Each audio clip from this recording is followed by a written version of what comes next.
Okay, this is tough. We're very much behind. I have many things that I would like to say to bring together what went before me. So I'm going to try to do this quickly so we can catch up. The purpose of my doing this is to give you two separate but connected things. I want to introduce you to a new science called ecosynomics, which fits very well with the polarities of economics versus ecosynomics. And I want to tell it in the context of a story of work I've done in Detroit and South Africa, follows well with the apartheid story, and is directly connected to the work with Victor and doing the work here in the States. So think quickly about a time in a group that you were very unhappy, tired, bored, wasn't creative, wasn't getting yourself any recognition or satisfaction. This group doesn't have any of those experiences, right? So we'll move very quickly. Remember another time in another group where you were energized, seen, your voices heard. You have that experience? Think of those groups. Okay, what percentage of your time did you spend on the unhappy, bored side? Less than 50%?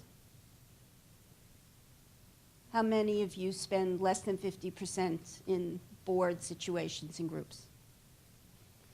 This is not the usual answer. Right? In this group, how many of you spend most of your time, you define most, on the energized side? Okay, so I don't have to say any more about this. Why do you spend so much time on the depleted side, if you spend any at all? None of you do, but for people you know, why do they spend so much time on the depleted side? Because of fear, right? Barry's fear. So moving right along. The underpinnings of this, based on the science of ecosynomics, which Jim Ritchie Dunham, who is part of the Seoul community from way back, has been studying this as a next step in his Institute for Strategic Clarity. And he was very instrumental in bringing systems thinking into actual action. He believes that the reason we spend time either in the fear side or the positive side is because of the agreements we make. He's been studying this very seriously. And he'll define that as a continuum of scarcity to abundance. We saw that before in two of the talks. And there is a continuum. It's not all your time in one place or the other place. So now I'm going to tell you my story. I went to East London, South Africa, in order to do an action research project testing a community school model, which was really based on the concepts that Victor is talking about, that schools cannot be productive and effective in teaching and learning, which is their mission, if all the circumstances and conditions around it do not support teaching and learning. That's a very simplistic way of explaining it. So we ride into the town where the school, one of the two schools we're going to work with, is located. It looks sort of okay, right, in this picture? Not a bad environment. If you come close to it, all the things at the very front is rubbish. When you really get close to it, this is how the people are living, in shacks like this. The reality is that within this shack, 6, 8 people live, and it's neat, and it's clean, and it has no electricity, and there's some dignity to it. But this is how the people are living. You ride to the school, and this is what it looks like from a distance. On the frontmost, right in the front grass, are barbed wire fences. This is the school in the entranceway as we drove up the very first time. 15 years ago, there was a flood. This was a prefabricated school. In 15 years, nothing was changed. On the left side, you see what was a classroom, obviously no longer a classroom. On the right side are what was supposed to be boys' toilets. Then we went to Detroit. This is one of the schools we worked on in Detroit. From the outside, it looks like a pretty nice physical building, certainly compared to the one in South Africa. Yes? This is the neighborhood. When we show these pictures in South Africa, they say, this is amazing. Urban core, as brutal as Cincinnati and what Victor is describing. This is the Jameson School, the children ready to be dismissed. In the back, you see what is a fully functional cafeteria. In this school, there's 98% free lunch, very poor.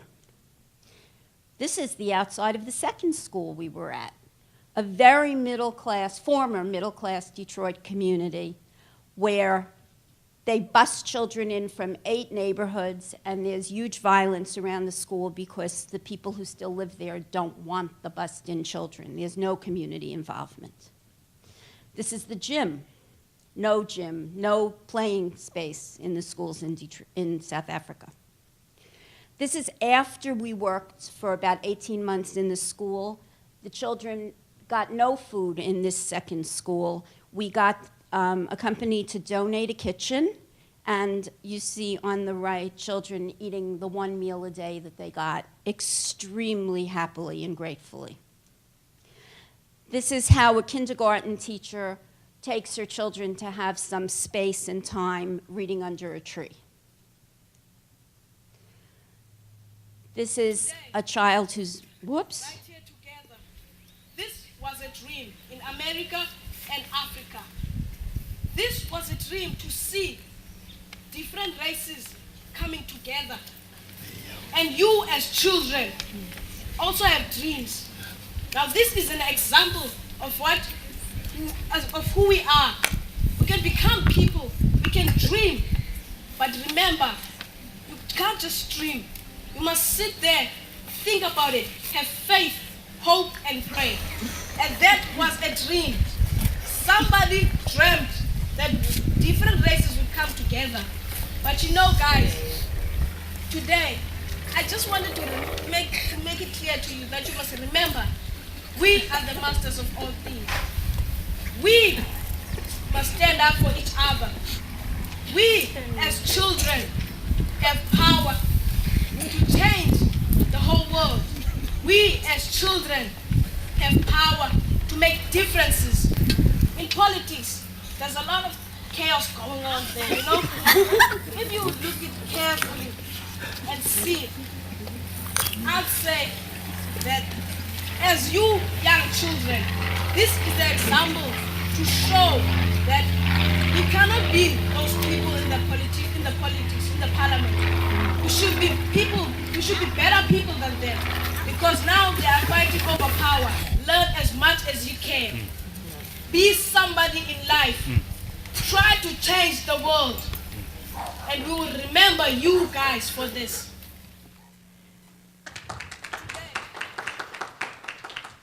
So about a year into working the project, we had an official launch with all our partners, and we went on a tour of each of the schools. And the Willow Park School was the host for many of the people and did a show and had this child who's the head boy, which is the leader elected by the students and approved by the teachers. And we had no idea what he was going to say. And this is where he came from. He wrote it. So if you look at this and you talk about scarcity and abundance, who's functioning from a position of scarcity and who's functioning from a position of abundance? Detroit versus South Africa. If I asked you in the beginning, you would have said South Africa is the scarcity environment. From a perspective of things, that's very true. No question about it. But spending a lot of time there and with the people, there's no question in my mind that the more abundant environment, and judging that by hope, was in South Africa. It had a huge influence on me personally and a call to action. So, how does this fit with economics?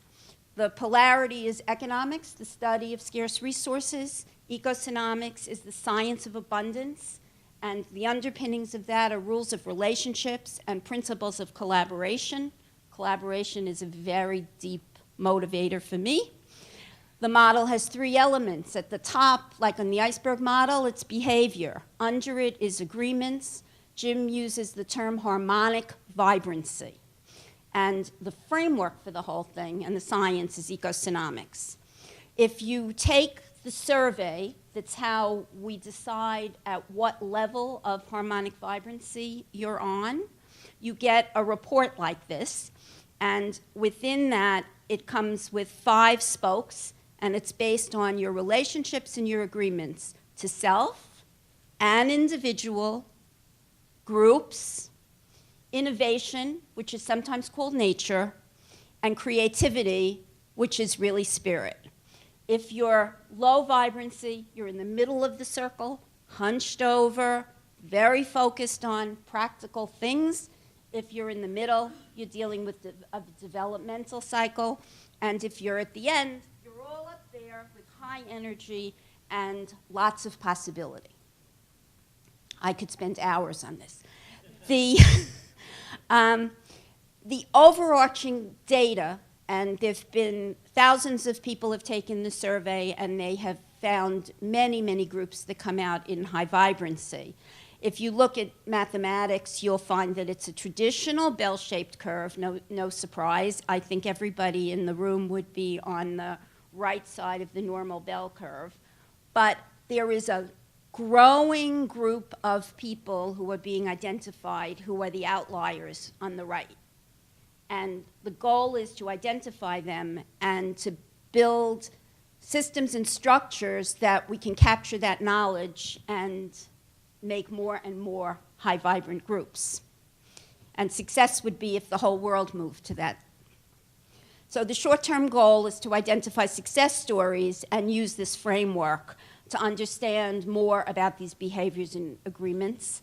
I encourage you to come and talk to me. Anybody can take the survey. It takes 12 minutes. And the better way is to get a group, and then we'll analyze the data.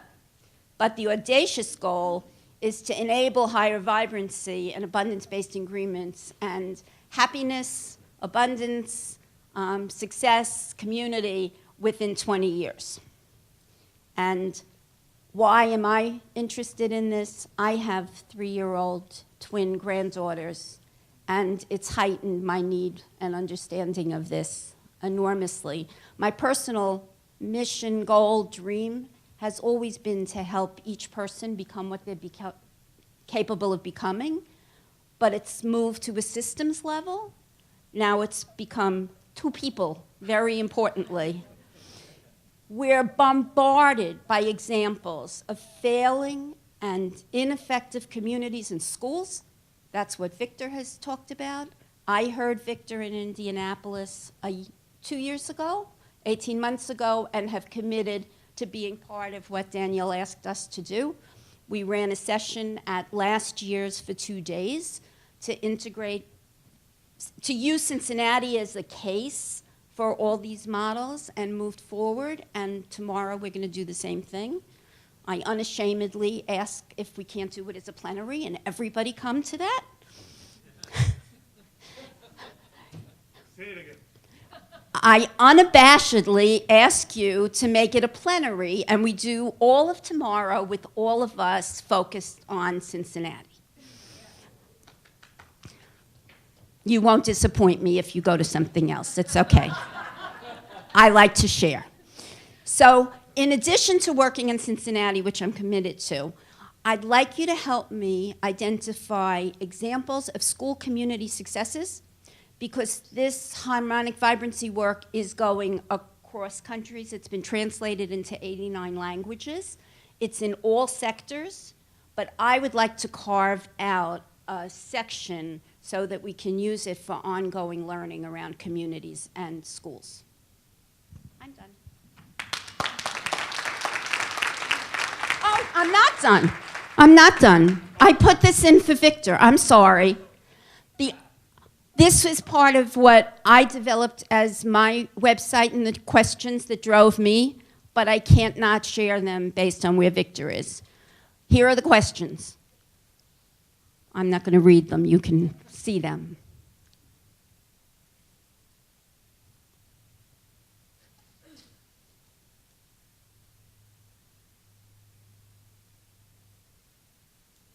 Now I'm done.